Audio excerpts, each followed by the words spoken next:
धर्मः स्वनिष्ठितः पुंसाम विश्वक से न कथासु यह नोत्पादये यदिरपितिम श्रम एव ही केवलम। आप खूब धर्मानुष्ठान कर रहे हैं, खूब खूब पूजा पाठ किया, खूब माला किया, खूब जप किया, खूब भागवत पढ़ा, खूब कुछ बहुत कुछ किया, लेकिन रति नहीं हो रहा है, भगवान में प्रीति नहीं हो रहा है, प्रेम नहीं हो रहा है, तो श्रम एव ही केवलम, केवल परिश्रम कर रहे हैं, आपको कुछ मिलने वाला नहीं।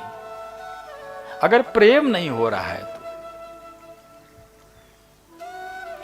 श्रम, जैसे कोई छिलके को, धान के छिलके को डंडा से मारते रहे मारते रहे मारते रहे, उसमें से चावल कभी निकलेगा नहीं, पसीना निकल जाएगा पर चावल नहीं निकलने वाला। क्यों?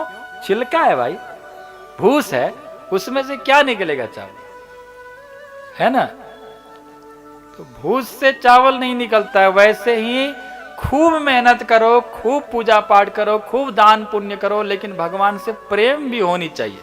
अगर प्रेम नहीं हो रहा है तो जरूर कुछ कमी है, उसको ठीक करो, उस पर ध्यान दो। भगवान में प्रेम क्यों नहीं हो रहा है? नाम लेते ही आंखों से आंसू क्यों नहीं आ रहा है? कथा सुनते ही, लीलाओं को सुनते ही क्यों हमारी रोमांचित नहीं हो रही है? कथाओं में आनंद क्यों नहीं आ रहा है? ये सब भक्ति का लक्षण है। कथा में आनंद आना, कीर्तन में आनंद आना, ये सब भक्ति का लक्षण है। जिसके अंदर ये सब होने लग जाए उसको समझना चाहिए, हाँ कुछ फायदा हो रहा है तुम्हारी भक्ति में। अगर ये नहीं हो रहा है फिर श्रम ये वही, केवल श्रम कर रहे हैं बस, कोई फायदा नहीं। उसको ठीक करो, कुछ कमी है, भक्त निंदा हो रहा है, भक्त अपराध हो रहा है, कुछ न कुछ हो रहा है, तभी ये सब हो रहा है। तो आगे कुछ कुछ ध्यान रखना पड़ेगा। तो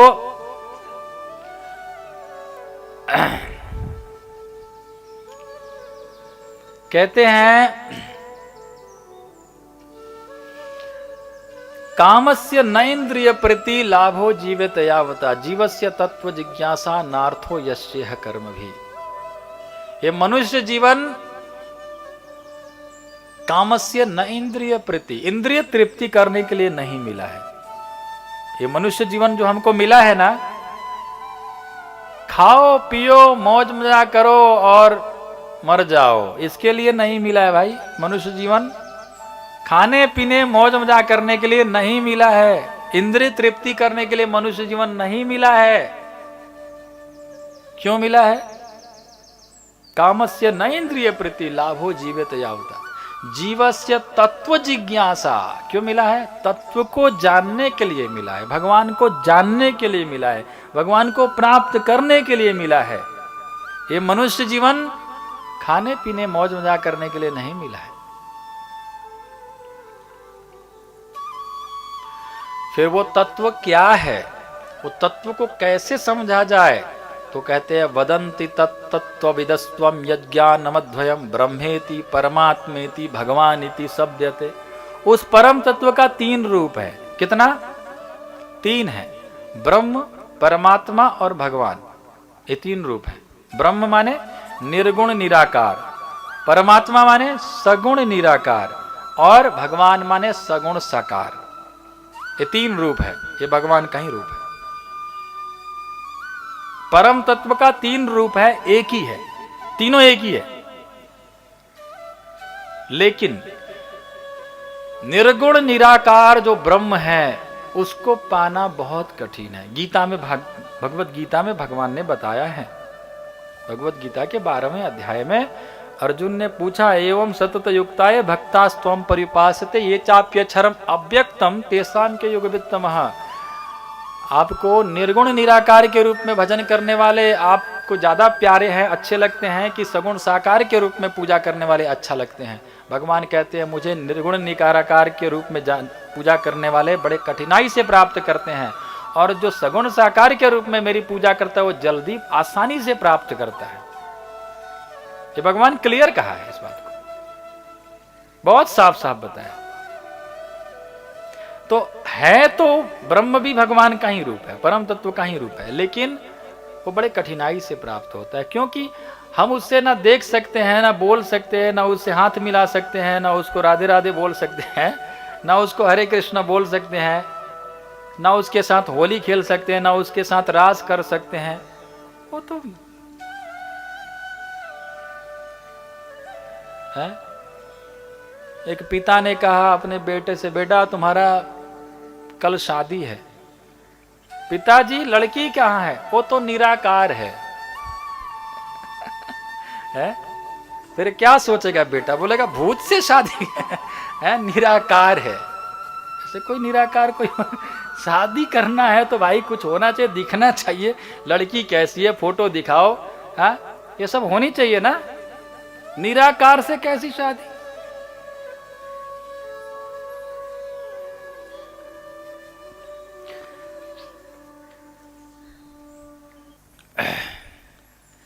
पहले जमाने में बिजली था। क्या था? बिजली था, लेकिन उस बिजली को किसी ने देखा नहीं था। कैसे था? निर्गुण निराकार के रूप में था। ना उसको कोई महसूस किया था, गुण का महसूस नहीं किया था, और ना कोई आकार भी दिखा था ये बिजली को। फिर बाद में वैज्ञानिकों ने उसको सगुण साकार बना दिया। निर्गुण निराकार से सगुण साकार बना दिया। कैसे? तारों में प्रवाहित कर दिया।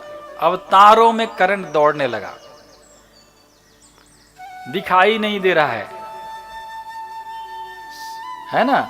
सगुण है पर निराकार है, दिखाई नहीं, आकार नहीं है। छूते हैं तो करंट मारता है। अब ये सगुण हो गया पर निराकार है। वैज्ञानिकों ने उसको सगुण निराकार बना दिया, तारों में प्रवाहित कर दिया। अब बाद में वैज्ञानिकों ने इसको बल्ब में फिट कर दिया, पंखे में फिट कर दिया, टीवी में फिट कर दिया, फ्रिज में। अब जैसे ही लाइट आता है, लाइट आ गया, दिखता है। अब क्या हो गया? सगुण साकार के रूप में प्रकट कर दिया वैज्ञानिकों ने। अब वो सगुण साकार के रूप में दिखने लगा, तो हर कोई अपने अपने घर में बिजली लगवाता है। बोलता है भाई हमारे घर में बिजली बड़ा प्रॉब्लम कर रहा है, कुछ कर दो, है कुछ व्यवस्था करो। हमारे गांव में बिजली नहीं है, लगवाओ सरकार से।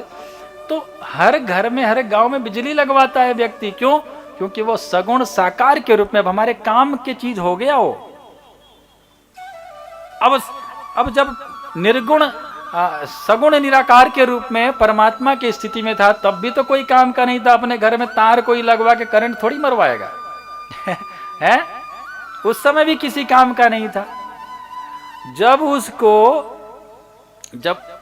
निर्गुण निराकार के रूप में था, तो उस समय तो कोई मतलब ही नहीं था, किसी को पता ही नहीं था, वो कोई काम का ही नहीं, कोई अपना घर में कोई मतलब ही नहीं था। उस समय कोई जानता ही नहीं था। और जब सगुण निराकार के रूप में आया तो भी कोई काम का नहीं, वो अपने घर में करंट क्यों लगवाएगा। जब सगुण साकार के रूप में आया तो हर कोई अपने अपने घर में कहता है कि तार लगाओ, बिजली लगाओ, हमारे घर में बिजली होना चाहिए, है? तो वो हमारे काम का हो गया। इसलिए हमारे क्योंकि हम सगुण साकार के रूप में हैं। हम सगुण साकार है, सामने वाला भी सगुण साकार होगा, तो आदान प्रदान होगा। निर्गुण निराकार के साथ हम क्या काम करेंगे भाई? समझ में आ रहा है ना? कैसे व्यवहार करेंगे उनसे? इसीलिए जब भगवान निर्गुण निराकार के रूप में थे, तब तो शेष महेश गणेश सुरेश उझाए निरंतर ध्यावे। 3 रात ध्यान लगाए रखते, लाखों वर्षों तक। कौन? शेष भगवान, शेष गणेश सुरेश महेश शिव जी निरंतर ध्यावे, लाखों वर्ष तक ध्यान लगाए रखते हैं। एक झलक दर्शन नहीं मिलता है। और वहीं जब ताहे अहीर की छो हरिया छछियावर छाछ पे नाच नचा, वहीं जब सगुण साकार के रूप में आ जाते हैं तो गोपियां कहती है वही है 3 रूप है उनका, ब्रह्म परमात्मा और भगवान, 3 रूप एक ही है। लेकिन जब वो भगवान निर्गुण निराकार के रूप में है तो कोई काम का नहीं, सगुण निराकार कोई काम का नहीं। सगुण साकार के रूप में जब कृष्ण कन्हैया बन जाते हैं, राम जी बन जाते हैं, तो फिर गोपियां कहती है छछियावर छाछ पीने के लिए तुम नाचो, और तुम्हारा नाच अच्छा लगा तो तुमको छाछ पिलाऊंगी। फिर वो नाचता है। ये सुखदेव जी इस बात को कहा कि ब्रह्म, परमात्मा और भगवान ये तीनों परम तत्व का ही रूप है, लेकिन इनमें से सबसे श्रेष्ठ जो है वो सगुण साकार है। क्यों? क्योंकि इससे हम, गोपियां कहती है तुम्हारा नाच अच्छा नहीं लगा, दोबारा से नाच, तो दोबारा से नाचता है? उस ब्रह्म को, उस परमात्मा को नचा देती है भगवान गोपियां। जो गंवार पढ़ी लिखी नहीं, जिनको ABCD का ख ग का ज्ञान नहीं है, वो गोपियां उस ब्रह्म को, उस परमात्मा को नचाती है, वो नाचता है। क्यों? क्योंकि वो सगुण साकार के रूप में आ गए, सगुण साकार के रूप में है। आ गया नहीं है, तीनों रूप है ऑलरेडी, पहले से तीनों हैं। कोई इसके बाद वो हुआ, उसके बाद वो हुआ, ऐसा नहीं, तीनों एक साथ है। ब्रह्म भी है, परमात्मा भी है और भगवान भी है, तीनों एक साथ है, लेकिन अलग अलग इनके गुण हैं। तो इनसे मिलने भेंट करने में कठिनाई है। इसलिए गीता में भगवान सीधा सीधा कहा कि कठिनाई है निर्गुण निराकार को पाना, सगुण साकार को पाना बड़े आसानी है, उसको मैं बहुत जल्दी प्राप्त होता हूं। तो ये तीन तत्वों के रूप में भगवान का, परम तत्व का तीन रूप है।